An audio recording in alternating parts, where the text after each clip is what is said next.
My name is Denise Cawley, and these are my note cards for my speech tonight.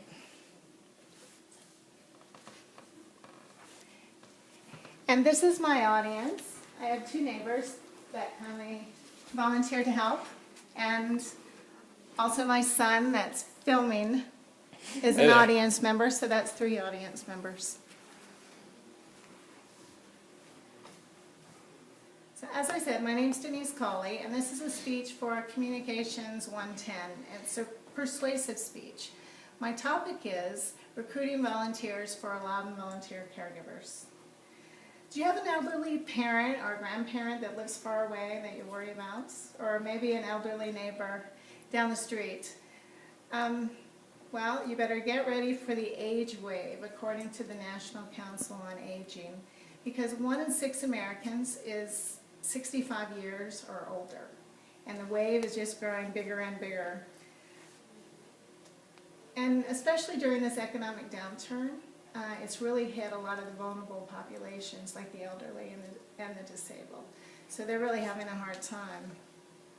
A lot of the elderly struggle just to decide whether they are going to buy food or medicine for the month. And actually loneliness is a really big problem for the elderly too, because there are 11.3 million elderly people that live by themselves. So that's a really big population, according to the National Council on Aging. Disabled Americans is another population group that's vulnerable. There are 56.7 million disabled Americans, and according to the U.S. Census Bureau, 4 in 10 of them are unemployed. So poverty is a really big problem for them as well. There's a nonprofit group called Loudoun Volunteer Caregivers, and they provide services for the elderly and for the disabled. And one of their biggest missions is to help with health care with the elderly, like provide transportation to medical appointments, from kidney dialysis to cancer treatments to physical therapy. They will take the elderly and disabled to their appointments.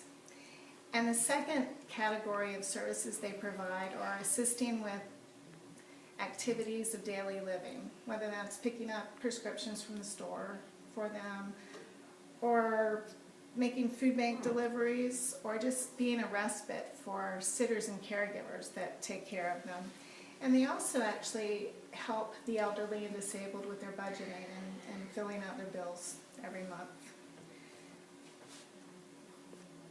So if you decide you want to be a Loudoun volunteer caregiver, you might help an elderly 89-year-old World War II vet go to his dialysis appointments.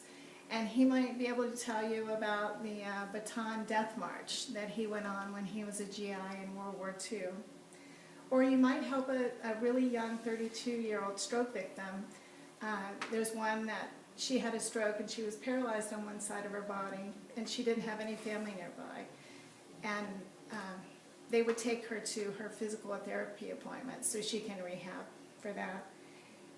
And another category of people, maybe if you volunteer, you might help a mentally disabled person. There was a person that came into the Loudoun Volunteer Caregiver office, and she was so excited.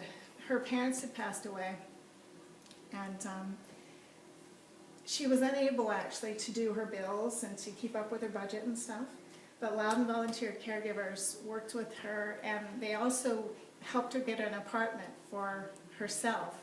And so she came into the office and she said, "I can't believe it, you've saved my life. I've never lived by myself in my whole life."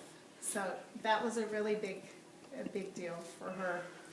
So there are many vulnerable people, but it's thanks to the volunteers that these people can thrive in our community.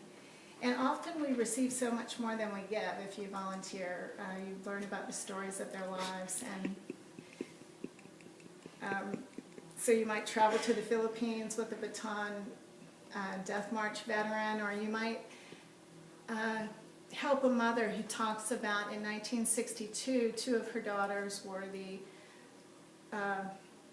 2 of the 12 first African Americans that were allowed into Loudoun County Public Schools. So there's some amazing stories that you can hear while you're helping people.